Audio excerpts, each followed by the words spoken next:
Janata party 2 సార్లు chairman అయినా. Chairman అభ్యర్థి కానీ చైర్మన్ కుటుంబ సభ్యులు కానీ వారు ఉన్నారా? 2 సార్లు పనిచేసిన వారు చైర్మన్ కుటుంబ సభ్యులు ఉంటూ చైర్మన్ 2గా అవుతుంది అక్కడ. అదేవిధంగా ఎప్పుడో ఒకసారి కౌన్సిలర్గా ఉన్నాను. ఇప్పుడు కానీ గతంలో కానీ కౌన్సిలర్గా పనిచేసిన వాడు ఒకసారి నాకు తెలియదు. ఎన్నిసార్లు ఒకసారి కౌన్సిలర్గా పనిచేసిన వాళ్ళు చేతులు ఎత్తారు. నేను ఫ్లోరిడర్ ఇంకా బాగా ఓకే. ఎప్పుడో ఒకసారి ఖచ్చితంగా పోటీ చేసిన వాళ్ళు ఎంతమంది?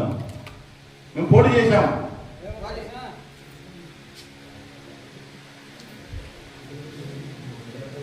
ఇప్పుడు ఈ యొక్క సమాచారాన్ని బట్టి ఇప్పుడు ఎలక్షన్ సన్నాహక సమావేశం ఎక్కడైనా ఉత్తర తెలంగాణ సంబంధించిన కానీ దక్షిణ తెలంగాణ ఏ సమావేశం కదా ఈ ప్రశ్నలకు ఇంతమంది చేతుల్లో ఏ టౌన్లో ఉన్నారు, తాండూరు ఇంతమంది ఉన్నాం మనం.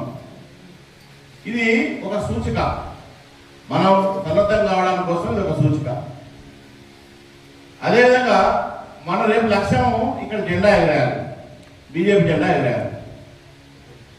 దాంట్లో 3 జవాబులు. బీజేపీ జెండా ఎగరడం కోసం మన కార్యకర్తలు ఇక్కడ ఉన్న వాళ్ళందరం ఓటర్స్ అందరం కూడా 1 ఖచ్చితంగా గెలుస్తాం అనే నమ్మకం ఉన్న వాళ్ళు, 2 గెలిచే అవకాశం ఉంది చైర్మన్ అనుకున్న వాళ్ళు, గెలవడం చాలా కష్టం అన్న వాళ్ళు 3 రకాలు ఉన్నాడు వాళ్ళందరూ కూడా. ఇంక ఈ 3 తప్ప ఇంకా వేరే ఉండవు. బట్ ఖచ్చితంగా ఈసారి చైర్మన్ గెలిచే అవకాశం ఉందని నమ్మకం ఉన్నవాళ్ళు నిజంగా నిజాయితీ చేస్తారు.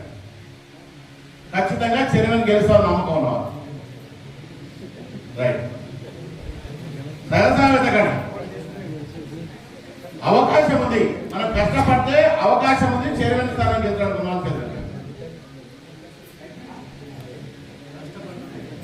కష్టపడితే మనం గెలుస్తామన్న వాళ్ళు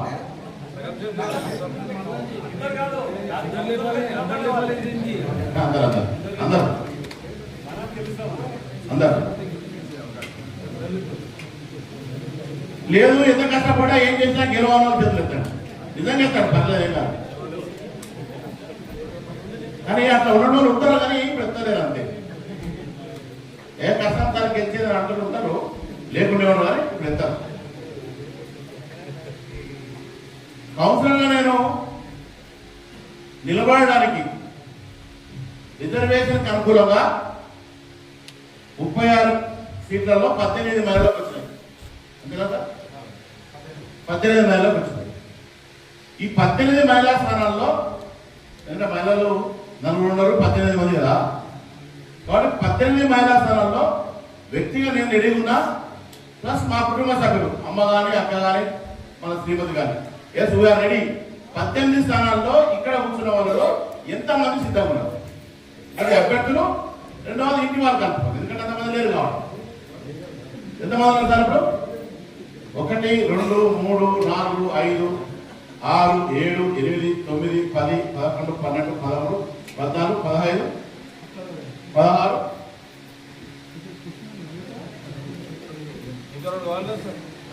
అంటే మనకు పార్టీ ఆదేశం ప్రకారము ఫస్ట్ డైరెక్షన్ ఏమిచ్చిందంటే ఏ మున్సిపాలిటీ అయినా కూడా 100% కమల గుర్తుతో ఓటు చేయాలి. సో మహిళల్లో మనం 18 మంది రెడీ ఉన్నామంటే ఇలా 36లో 36 ఖచ్చితంగా నామినేషన్ పడతాయి. ఓకేనది ఖచ్చితంగా పడతాయి. నమ్మకం నేను 36 పోటీ చేస్తాం కదా, చేస్తామా చేయమా? చేసే పరిస్థితిలో ఉన్నామా లేదా? లేమా? ఎందుకు పోటీ చేయడానికి?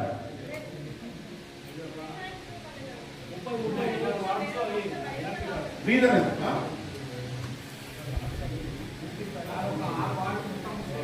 అంటే అక్కడ పోటీ చేయడానికి లేవా? మనం అభ్యర్థి పోటీ చేసే వాళ్ళు ఏ వాడిని ఉండొచ్చు, అక్కడ పోటీ చేయాలంటే అక్కడ ఉండాల్సిన పని తాండూరు ఉంటుంది.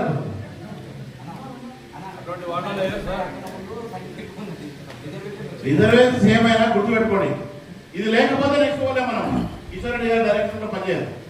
100% నామినేషన్ కమలంపు గుర్తాడ పడాల్సిందే. ఎవరు పడతారు అంటే చేతులు ఎత్తులు. ఇప్పుడు నేను కూడా అడుగుతున్నా వచ్చాను, పార్టీ ఆదేశిస్తే, బాగా వినండి, మళ్ళీ కూడా వినండి, పార్టీ ఆదేశిస్తే, పార్టీ డైరెక్షన్ ఇస్తే, పూరణి కిషోర్ గారు చెప్తే భారతీయ జనతా పార్టీ డైరెక్షన్ ప్రకారం తాండూరు పట్టణంలో నాకు అర్హత ఉంటే నేను ఏ వార్డులైనా సరే పార్టీ చెప్తే పోటీ చేస్తాను. ఎవరు ఇక్కడ ఉన్న వాళ్ళు చెప్పండి. పార్టీ ఆదేశిస్తే ఎక్కడైనా పోటీ చేస్తాను. నేను కూడా పోటీ చేస్తాను, నాకు అర్హత లేదు. పార్టీ ఆదేశించి సుధాకర్ రావు నువ్వు తాండూరులో కౌన్సిల్లో పోటీ చేయకపోతే చేస్తా, కానీ నాకు నామినేషన్ తెలియదు. అంటే ఇంతమంది ఇప్పుడు అమ్మా ఇంతమంది ఎక్కడైనా పోటీ చేసి సిద్ధంగా ఉన్నప్పుడు ఊకే చేస్తున్నా మీరు పార్టీ చెప్పి చేరికిద్దా ఉన్నారు కదా. 100% తాండూరులో మనం గెలవాలంటే 36 పోటీ చేయాల్సిందే. దాంట్లో ఏమైనా విభేదిస్తే అది పార్టీ డైరెక్షన్ ప్లస్ ఇప్పుడు మనం కొట్లాడడానికి ఇక్కడ నామినేషన్ ఉండాలి. మనం ఎట్లా గెలవదు ఎందుకు? గెలిచిన స్థానాల్లో ఫైట్ చేద్దాము. ఏది గెలిచేదే ఫైట్ ఓకే, దాన్ని ఎవరో గంటలేదు. లోకల్ స్ట్రాటజీ నియమం ప్రకారం ఏం అర్థం చేయండి. పోటీ చేసి మీ సారా ఏం ప్లాన్ వస్తుంటే ఆ ప్లాన్ ప్రకారం పోటీ చేయడానికి మష్టమా. అంటే భారతీయ జనతా పార్టీ 2 సార్లు చైర్మన్ స్థానంలో పోటీ చేసినటువంటి మున్సిపాలిటీలో వార్డులో పోటీ చేయాలని జాతీయ పార్టీగా మనం ఇప్పుడు ఉండదు. ఎందుకు ఉండదంటే ఎప్పుడు అవకాశం లేకున్నప్పుడు, పార్టీకి ఆలోచన లేకున్నప్పుడు, పరిస్థితులు అనుకూలంగా లేనప్పుడే 2 సార్లు చైర్మన్ వచ్చినాం.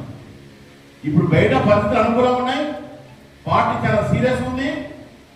పార్టీ కార్యకర్తలకు, పార్టీకి, కేంద్రానికి, రాష్ట్రానికి ప్రతి కార్యకర్తకు అవసరం ఉంది. ఈరోజు మనకు కోరిక ఉంది, ప్రజలు కూడా మద్దతు ఉంది. ఈ సందర్భంగా మనం పోటీ చేయకపోవడం అనేది కరెక్ట్ కాదనే విషయాన్ని దయచేసి అందరూ కూడా 100% పోటీ చేయాలి. దానివల్ల ఏం కాదు, కమలం పువ్వు పోటీ చేసినంతే.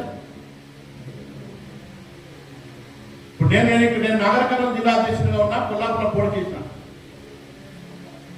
కొల్లాపూర్లో బీజేపీ పరిస్థితి మీరు చెప్పిన పరిస్థితి చూస్తే మీకు అసలు పక్కకు నాగలో కూడా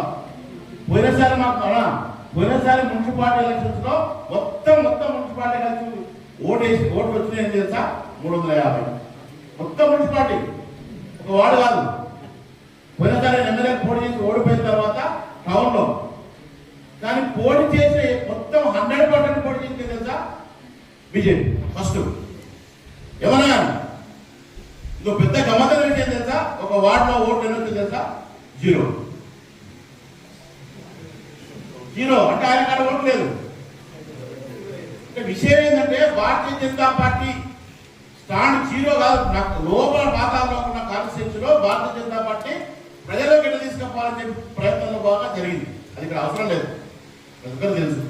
కానీ మనం ఆలోచించాల్సింది బాగా కమిటీ ఆలోచించి కూర్చున్నప్పుడు మాత్రం అభ్యర్థులు నేను పోటీ చేయడం, నామినేషన్స్ అనే విషయాన్ని మాత్రం పార్టీ సీనే చెప్పినారు చేయాలి. ప్లస్ స్టడీ కూడా కరెక్టే, దాన్ని మాత్రం ఆలోచించాల్సిన అవసరం.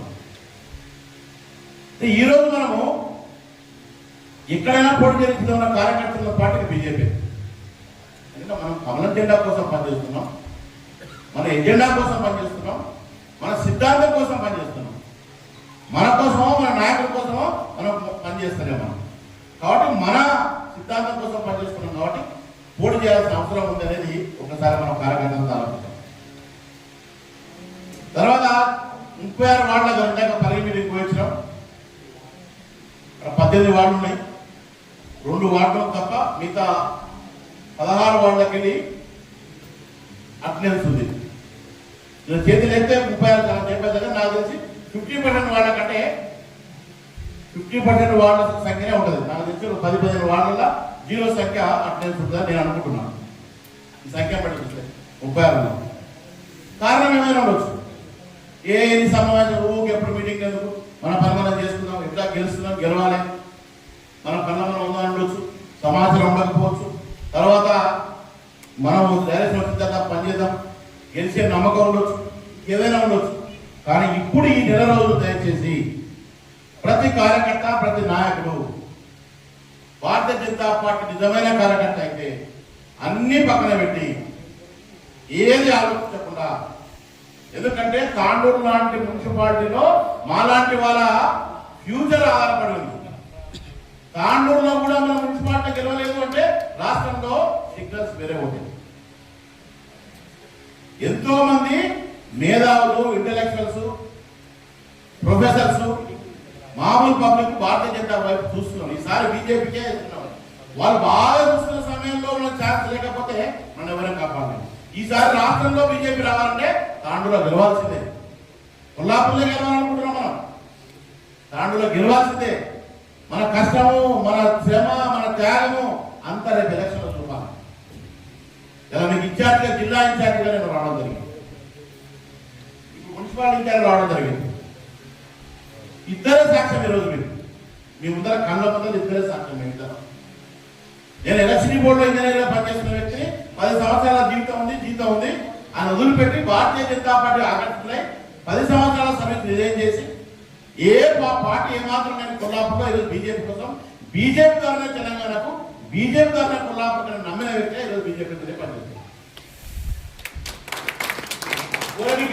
ఎన్ఆర్ఐ ఇది ఇంటలెక్చువల్ సాఫ్ట్వేర్ ఇంజనీర్ ఎక్కడో వేరే దేశంలో బాగా హాయిగా కంఫర్ట్ గా పనిచేస్తున్నాడు. ఆయన ఈరోజు భారతీయ జనతా పార్టీకి ఆకర్షణ వచ్చి అలా ఏం పదవి లేదు, ఆడ పోటీ చేయడానికి కోసం పోటీ చేయడానికి కోసం పోరాటపడుతూ ఇలాంటి వాళ్ళకి మిగతా పార్టీలో చాలా అవకాశాలు ఉంటాయి. కానీ బీజేపీ ద్వారా అంటే సొసైటీ తెలంగాణ రాష్ట్రంలో బీజేపీ ఎట్లా ఉంది అనే దానికి మీరు చాలా ఆలోచన. 30 ఏళ్ళకి పనిచేస్తున్నా, రక్తం దారా వచ్చిన, చిన్నప్పలున్నా, అన్ని ఓటుకున్నా, ఆస్తులు అనుకున్నా, అప్పులు చేసిన, కష్టాలు ఉన్నా, ఇవన్నీ కార్యకర్తల యొక్క నిజమైన స్టోరీలే. నో డౌట్ దీంట్లో. కానీ వాళ్ళందరూ శ్రమ భరించడానికి కోసం ఇప్పుడు అవకాశం ఉంది. ఇప్పుడు తాండూరు అలాంటి మున్సిపాలిటీ మనం గెలవాల్సిందే. గెలవడానికి కోసం ఏం చేయాలని కష్టపడతాం, పార్టీ ఏం చేయాలని ప్రయత్నం చేస్తాం. అంటే మనం అందరం కూడా ఓటు చెప్పుకోవడం కాదు, నా పాత్ర ఏంది, నా రోల్ ఏంది. ఇలా మనం ఉన్న మన ద్వారా 10 ఓట్లు వచ్చేటువంటి కెపాసిటీ ఉంటే దాన్ని 100 ఓట్లు తీసుకోవాలి. మనమంతా గ్రూపులు ఉంటే ఓళ్ళు పడకపోతే ఇక్కడ ఎట్లా కలుపుకోవాలి. అవతల ఉంటే అవతల వాడిని ఎంతమంది తోలుకొచ్చుకోవాలి. మనమే మస్తు ఉన్న అవతల అందరూ తోలుకొచ్చుకోవాలి. ఎట్టి పరిస్థితుల్లో తాండూరు మున్సిపాలిటీ గెలిచేటువంటి ఆలోచన మనం చేద్దాం. దానికోసమే ఇవన్నీ సన్నాహ సమావేశాలు. దయచేసి ఈ రోజు నుంచి ఈ సమావేశాలు కాదు, ఒక కమిటీ ఏమంటారు, కన్వీనర్స్, కో కన్వీనర్స్, యువ మోర్చా, మహిళా మోర్చా, ఓబీసీ మోర్చా, రకరకాల ఇంటెలెక్చువల్స్ కార్యక్రమాలు చెప్తూ ఉంటుంది. పార్టీ చెప్పే కార్యక్రమాలు మనకు ఎంత వీలైతే చేసుకుంటూ మన లోకల్ పరిస్థితులను అనుగుణంగా లోకల్ నాయకుల డైరెక్షన్ ప్రకారం ఉంటుంది. ఒకటే వాయిస్. ఇప్పుడు మీరు అందరూ అనుకుంటే మనకు గెలిచే అవకాశం ఉందని ఒక చిన్న ప్రశ్న వేస్తారండి. మళ్ళీ అందరూ బాగా ఎక్స్పీరియన్స్ ఉన్న వాళ్ళమే, ఎలక్షన్ చూసిన వాళ్ళమే, కౌన్సిలర్ పోటీ చేసిన కౌన్సిలర్ రావడం 36 స్థానాలలో ఇప్పుడున్న పరిస్థితుల్లో మీకున్న నాలెడ్జ్ ప్రకారం ఖచ్చితంగా ఎన్ని సీట్లు వస్తేనే మనం ఎవరు చెప్పగలుగుతాం. మనం కాంగ్రెస్ పార్టీకి ఖచ్చితంగా ఎన్ని సీట్లు వస్తాయని